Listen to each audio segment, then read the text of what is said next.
Are you ready to Japa, to leave Nigeria for good? I like support to say system. follow person wey no road. As in, for us, the journey was smooth because we followed the people that know road. Like, as we were landing, we landed on, as in, same ends. You need to make sure you're well prepared. Think before you leave the country with your family. Now we're in a season where there's a lot of immigration out of Nigeria. So yeah, United Kingdom is a place that I can also proudly call home now. So anyone planning to come, once you have something definite that you're coming to do, be it to study, be it to work, once you have something to contribute to the economy, why not? Our arms are wide open to receive you.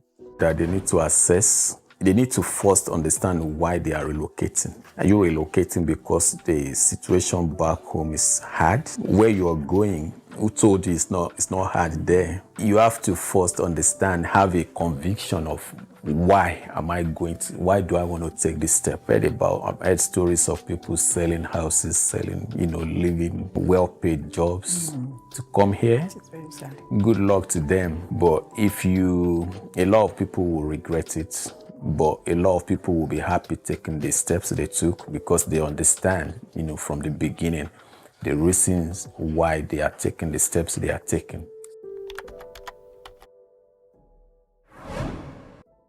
Now, what sort of qualification do you have? Is it a professional qualification? For a Nigerian medical doctor to migrate to the UK and begin to practice, what exactly are the steps he should take? It's not an easy ride by any standard. But if you're determined to make it, it's something you can do. It's a two-year, project or 2-year target.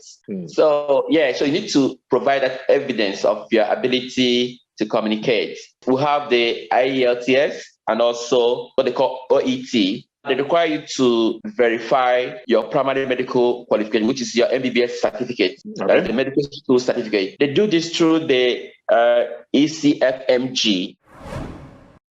Cost of living in Western societies right now as we speak is not a joke. So you need to factor all of this in. Students that are moving down to this country, they're only allowed to do 20 hours a week work. And if you're paying 14,000 pounds tuition fee, that amount of time does not help you to pay your money back. Not to talk of feeding you, not to talk of paying your rent, not to talk of paying bills. You have to pay your rent, you have to pay council tax, you have to pay electric, you have to pay water.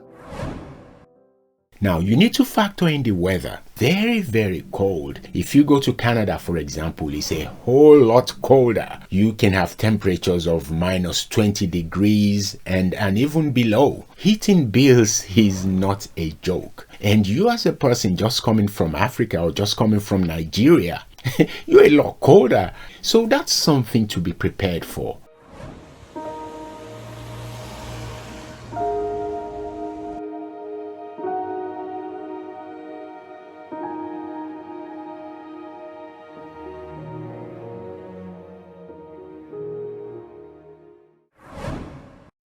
Taxes is an issue in Western countries. The more you earn, the more tax you will pay. Some countries is from 20% and it starts to go up depending on what country you are, for example. In the UK, you begin to pay the high rate of tax from £50,000 upwards, and we're now talking 40% tax from your income. In Canada, for example, taxes could be anything between 30% to 50%, depending on what region you are. In America, it could be something like 20% to 35%. So that's something to be aware of. The salary you're receiving here and the freedom you have in Nigeria, you cannot value it with what you will experience when you travel. Most times, the kind of huge money you hear they earn, maybe $10,000, $5,000, you'll be surprised. $9,000 is being used for bills, and taxes and all these things. And when you look at what is remaining there, I'm not trying to condemn the life over there. Things are actually okay. It's a developed country. We are a developing country. You have a lot of social amenities, but you can only have access to it when you are properly documented. You also have to understand the habits of that society you are moving into. Do you have people maybe from Nigeria that you know who can help you with the settling in period? Support system, please. I'm going to the UK, or you are going to even Canada, anywhere you are going. A good support system, not my neighbor that traveled last month or whatever. Like people that can actually accommodate your excesses and can be able to like leave whatever they are doing and really dedicate time to like show you how this is done. Support system abroad is nothing compared to being at home. When you are abroad, you don't have a network of people to help you, especially when you have a family. Childcare is expensive. It can consume your whole income. It's not so easy juggling children, getting them to school, you having to work as well. There is not enough hours in the day. You that you're coming with 3 kids, remember that you cannot get house help here. So the husband or the wife have to make sure they sacrifice themselves to make sure they look after all those children, taking them to school and picking them at the right time. If you don't do that, the teachers, and they will report you to Social Security and the police. And we've seen a lot of Nigerian men and women, they're breaking up their marriage, they're carrying their children, all because without having an agreement with their husband, etc. Or maybe the husband is not having an agreement with the wife. As they're giving it to you, so they're taking it. As they're giving it to you, so they're taking it. That's the way this system is designed. It's for you to come in, to pay taxes, help that society function the way they want it to function. The UK government, they're making loads of money from them. Just imagine if a student is studying a master program, they get charged 14,000, 17,000. A PhD program, they get charged 45,000, 65,000.